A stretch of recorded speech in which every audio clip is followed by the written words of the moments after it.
वैशाली जी आगे पढ़े।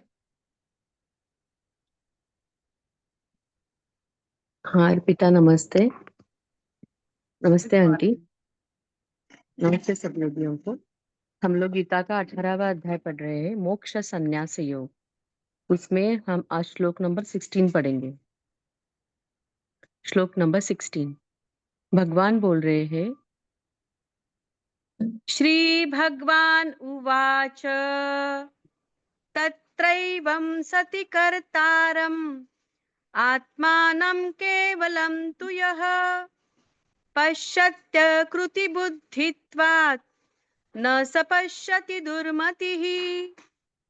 तत्रैवं सति कर्तारम् आत्मानं केवलं तु यः पश्यत्य कृतबुद्धित्वात् न स पश्यति दुर्मतिः। परंतु ऐसा होने पर भी जो मनुष्य अशुद्ध बुद्धि होने के कारण उस विषय में यानी कर्मों के होने में केवल शुद्ध स्वरूप आत्मा को कर्ता समझता है, वह मलिन बुद्धि वाला अज्ञानी यथार्थ नहीं समझता। हरिओम।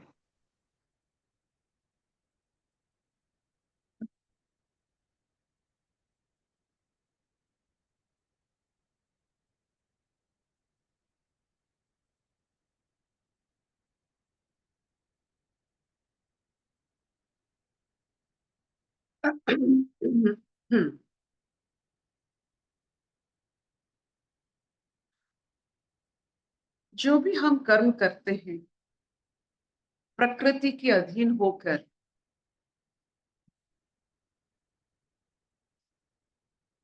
हमारी जो इंद्रियां और उसकी जो हमारे साथ संबंध है, इंद्रियों के संबंध, उसी से हमें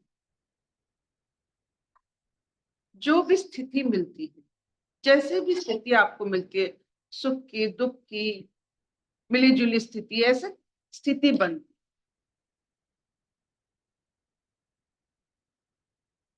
और जो भी आप कर्म करते हो वो प्रकृति का हिस्सा है। अभी द्वंद ये है, द फिफ्थ जो कल हम पढ़े थे, द पांचवा तत्व जो दैव तत्व है, वो प्रकृति का हिस्सा है या नहीं है। इतने सारे तत्व की हमें ज्ञान हुई है, अभी प्रकृति का हिस्सा दैव तत्व है या नहीं है। द प्रिसाइडिंग डीटी जो हमें ये संसार में जिस रथ में बैठकर हम किसको घुमा रहे हैं, शरीर को घुमा रहे हैं, इंद्रियों को घुमा रहे हैं, या उसमें जो राज करते हैं दैव, उससे हम इस रथ पर बिठाकर अपनी इंद्रियों को नियंत्रण करके उनको घुमा रहे हैं। किसको? क्या दैव प्रकृति का हिस्सा है या नहीं है।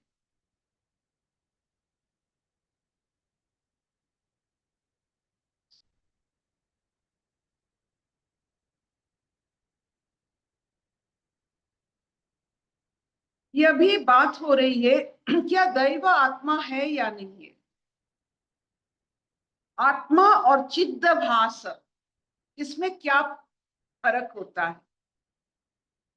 दैव क्या रिफ्लेक्शन ऑफ आत्मा, क्या दैव तत्व अपनी सतचित आनंद चिद्भासा का एक प्रतिबिंब होता है।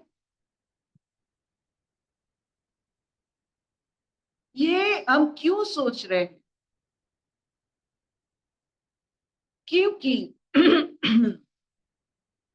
ये बदलते हुए संसार में ऐसा कौन सा तत्व है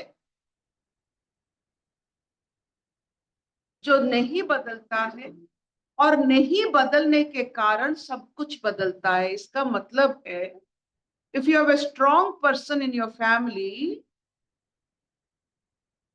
आप घर में देखोगे सब बदलाव, क्रिएटिविटी कुछ भी कर सकते हैं, क्योंकि वो जानते हैं कि अगर कुछ उल्टा सीधा हुआ तो they have someone to fall back upon.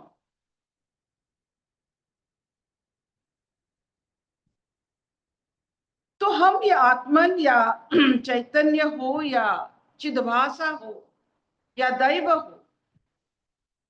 दैव और आत्मन में क्या फर्क होता है? The presiding deity of your body and the part of the spark divine that is your Atma are the same. हमें अभी तक अनुभव हुआ है कि परमात्मा का अंश आत्मा होता है, दैव क्या प्रकृति से आते हैं। आपने टिंटेड ग्लास देखा है जिसमें आलोक के प्रतिबिंब संपूर्ण भाव से दर्शन नहीं होते हैं।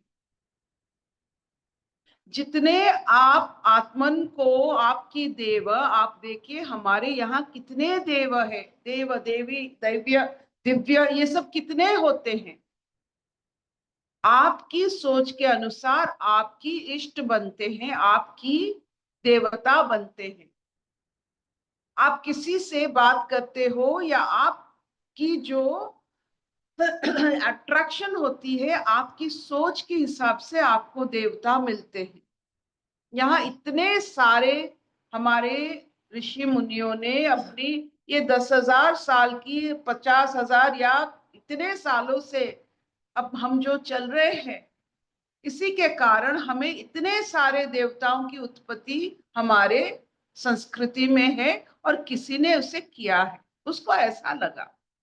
तो कैसा, वो अपने आत्मा को ऐसा लगा या वो देवता को, वो जो दैव को ऐसा लगा? तो आत्मा तो कोई उसका चेहरा नहीं होता है, कोई उसका आयतन नहीं होता है, तो वो एक सतचित आनंद की परिभाषा है। तो ये देव की जो रूप हम बनाते हैं, वो जो स्थिति हम बनाते हैं, वो अपनी कर्मों के माध्यम से हम एहसास ऐसे करते हैं। तो आत्मा की और आपकी इंद्रियों की और शरीर की माध्यम से ये दैव बनता है, आपकी प्रिसाइडिंग डीटी बनता है। Who is your presiding deity? हमको तो ये पता नहीं है कौन सी देवता को लेकर हम घूम रहे हैं, अभी तक पता नहीं है। whom you are carrying in your chariot, आप ये रथ रूपी शरीर में आप किसको लेकर घूम रहे हैं? क्या पूरा आपको आत्मा की पूरा सचेतनता आपको आ गई है, या पूरा आप आनंद को लेकर घूम रहे हो, या कुछ अंश रह जाता है? जो वो अंश रह जाता है, पूरा आत्मन की प्रतिबिंब नहीं बन पाता है, वो दैव है। That is a reflection of आत्मा। ये क्यों बता रहे हैं हम? क्योंकि आपको जाननी चाहिए,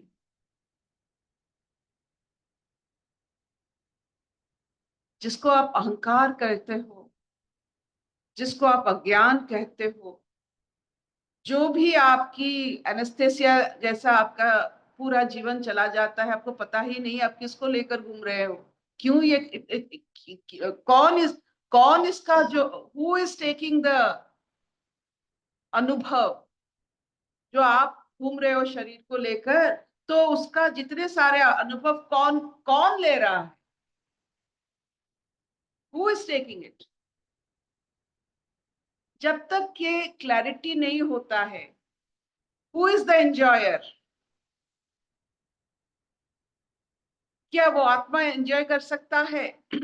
क्या आपकी जो आत्मन भाव में जब आप रहते हो, क्या वो आपकी इंद्रियों की जो अनुभूति है, can it directly get transferred to आत्मा? No, it can not. It goes to your presiding deity, जो आप खुद ने बनाया है कर्मों के माध्यम से। तो आपकी देव को, आपकी दैव को आप जब बना रहे हो, जो आत्मा का प्रतिबिंब होता है और आप ही से बनता है, आप, the best part is you make your divine self. आपकी डिविनिटी की अनुपात, the amount of divinity is the most important discovery of that day.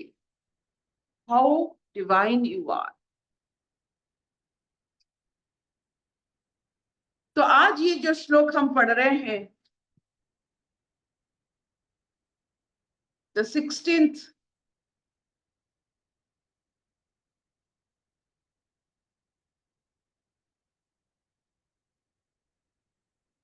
जो अपने अज्ञान के कारण अपने वजूद को संपूर्ण मान लेता है, उसकी बहुत सारे त्रुटि रह जाती है सोच। So it is now time आपकी दैव शक्ति को उजागर करने के लिए, और आप जो भी अनुभव कर रहे हो, आप जान लो ये आपकी देवता अनुभव कर रहे हैं, आपकी दिव्यता अनुभव कर रही है। जितना आपकी दिव्यता, उतनी आपके अनुभव में रिफाइनमेंट आएगी, अनुभव बदल जाती है। दिव्य लोगों के पास वही चीज देखते हैं, लेकिन दृष्टिकोण अलग हो जाता है। दिव्य लोग के पास जो जानते हैं कि शरीर में दिव्यता है और वो प्रकृति का हिस्सा नहीं होता है, वो सिर्फ प्रतिबिंब होता है। तो देखो, अगर दिव्यता में इतनी भाव आ जाती है, जब आत्मन की झलक पड़ेगी तो कैसा होगा?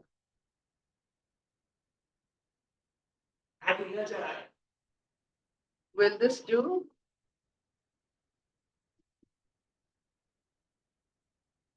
दीदी हाँ ये सब मामा। किसको बांस रहा है? वो कौन है? कहाँ में इतना दर्द होता है? कहाँ हमारा इतनी तकलीफ होती है जो हमारा ईगो इतना हर्ट होता है? अंदर क्या है ऐसा? नहीं नहीं, ऐसा प्रश्न तो आप खुद को पूछिए, और ये प्रश्न आप खुद को बनाइए। ये प्रश्न में आपकी दिव्यता की, जैसे आप सोने की कैरेट नापते हो, अपनी दिव्यता की पहले नापना शुरू करो। How divine you are, not by your, first by your karma, through your karma at the level of mind, how divya you are. First try to find out आप में दिव्यता कितना है, अनुपात खुद को नापनी है। हाउ डिवाइन है। डिविनिटी का मतलब है डू नथिंग अकम्प्लिश एवरीथिंग, मतलब डूअरशिप कभी नहीं रहता है, लेकिन सब कुछ हो जाता है। इसी में आपकी दिव्यता की पहचान होती है। तो एक दिव्य गुण वाले को कभी नहीं लगता है कि वो बहुत काम कर रहा है, कभी नहीं लगता। उनको पूछो क्या काम है, वो कहेंगे क्या काम है, कुछ तो काम नहीं संसार में, वो तो अपने आप सब चल रहा है। आपको लगता है कि आप रथ में जो बैठे हो वो आत्मा का प्रतिबिंब नहीं होता है जो आप बना रहे हो। We will talk about it little tomorrow in more descriptive manner. Arpita ji, हाँ जी। अर्पिता जी आ रही हो? क्या ये हाँ दिव्यता बोलिए। अचीव, क्या ये दिव्या अचीव की जा सकती है या ऑटोमेटिक होती है किसी में? नहीं नहीं नहीं, सब सब थ्रू द, क्या कहते हैं, रिएक्शन बिटवीन द प्रकृति एंड द जीवात्मा परमात्मा के संबंध में ये बनता है। This is the making of both जीवात्मा एंड परमात्मा। नहीं तो ये अपने आप बनता है ना, कोई अपनी तरफ से कोशिश करेगा तो क्या उसको दिव्यता आ जाएगी? बिल्कुल बिल्कुल, ये वायलिन किस जैसा, टाइप की आप सुर लगाओगे सही से तो आपको गाना आ जाएगी। नहीं, हम क्या लगाएंगे सही से, अपने से कैसे लगाएंगे? वो जो भी हम लगाएंगे वो है तो प्रकृति से ऑटोमेटिक आया हुआ। जैसे हमारे दिमाग में कोई अच्छा क्वेश्चन उठा या हमारे दिमाग में कोई अच्छा सॉल्यूशन आया, तो वो कहाँ से आया? हमने तो कुछ नहीं किया। हम जैसे किसी फाइल पे नोट लिखते हैं कई बार, तो ऐसे-ऐसे वर्ड से लिखा जाता है कि हमको खुद को अचंभा लगता है ये कहाँ से आया? तो हम तो उसको अचीव यही नहीं तो किया था, होता है, अपने आप आया। यही तो होता है, अपने आप कुछ नहीं आता है। ये देखिए, अपने आप कुछ नहीं आता है। आपने देखा है, आप नहीं जानते हो, जैसे हम बहुत सारे रेसिपी बनाते हैं घर में अपने किचन में, तो कभी कभी सही मात्रा में कभी कभी डाल जाता है तो अद्भुत उसका स्वाद और खुशबू निखर के आता है। हुँ। आपको बस वो, इफ यू आर जैसे घर में बनाते हैं, कॉन्शियसली नहीं बनाते हैं, तो चाय आज बहुत प्रकार की बनती है, लेकिन जो कॉन्शियसली बनाते हैं वो एक ही जैसा चाय हर दिन बना सकते हैं। It is a level of consciousness, आपने आपकी कर्म को कितनी दिव्यता के साथ आपने उससे रचा। और एक बार आपको ये पहचान आ जाती है, कॉन्शियसली आप करते हो, वो बार बार वही आपको मिलेगा। तो ये कॉन्शियस यहाँ कहाँ से आती है? कॉन्शियस कहाँ से आती है? कॉन्शियस कहीं और से आती है क्या? नहीं नहीं, कॉन्शियसनेस आती है, आप जितने दिव्य बनते हो, the more divine the more conscious. तो मतलब हम बनते हैं ना, हम बन सकते हैं इसका मतलब आप कह रहे हो? हर समय पहले अपने शरीर में आप दिव्यता को, दैव को लेकर जा रहे हो, ये पहले हमको मालूम होनी चाहिए। whom are we carrying? We are carrying the divyata in us, and which is not a part of nature, but nature के साथ वो अपनी जो मिलन होती है, तो वहीं से, without nature divinity can not be produced. Divinity is to rule the nature? No, divinity is to navigate the nature. आपकी दैव गुण आप प्रकृति में अच्छे तरह से जाने के लिए बनता है, not to rule nature, to navigate the nature. प्रकृति में कैसे हम बिल्कुल नेविगेट कर सके, वो दिव्यता होती है। Will talk later. अशतो मां सद्गमय, तमसो मां ज्योतिर्गमय, मृत्युर्मां अमृतंगमय। सर्वे सुखिना सन्तु, सर्वे सन्तु निरामया, सर्वे भद्राणि पश्यन्तु, मा कश्चित् दुःखभाग् भवेत्। ओम शांति शांति शांति। बात करेंगे, will again talk tomorrow. Hariom दीदी, ठीक है। Thank you.